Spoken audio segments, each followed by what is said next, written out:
Mes chers frères et sœurs en Christ, lisons ensemble 1 Corinthiens 2, versets 1 à 16, Louis II.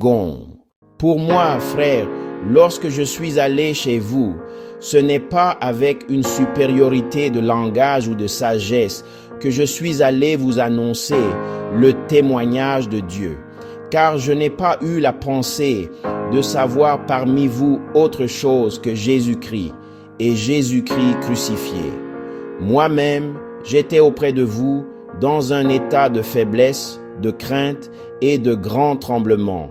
Et ma parole et ma prédication ne reposaient pas sur les discours persuasifs de la sagesse, mais sur une démonstration d'esprit et de puissance, afin que votre foi fût fondée, non sur la sagesse des hommes, mais sur la puissance de Dieu.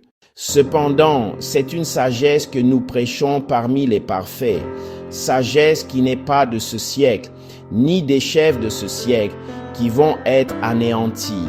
Nous prêchons la sagesse de Dieu, mystérieuse et cachée, que Dieu, avant les siècles, avait destinée pour notre gloire, sagesse qu'aucun des chefs de ce siècle n'a connue. Car s'il l'avait connue, il n'aurait pas crucifié le Seigneur de gloire. Mais, comme il est écrit, ce sont des choses que l'œil n'a point vues, que l'oreille n'a point entendues, et qui ne sont point montées au cœur de l'homme, des choses que Dieu a préparées pour ceux qui l'aiment. Dieu nous les a révélées par l'Esprit, car l'Esprit sonde tout, même les profondeurs de Dieu. Lequel des hommes, en effet, connaît les choses de l'homme, si ce n'est l'Esprit de l'homme qui est en lui?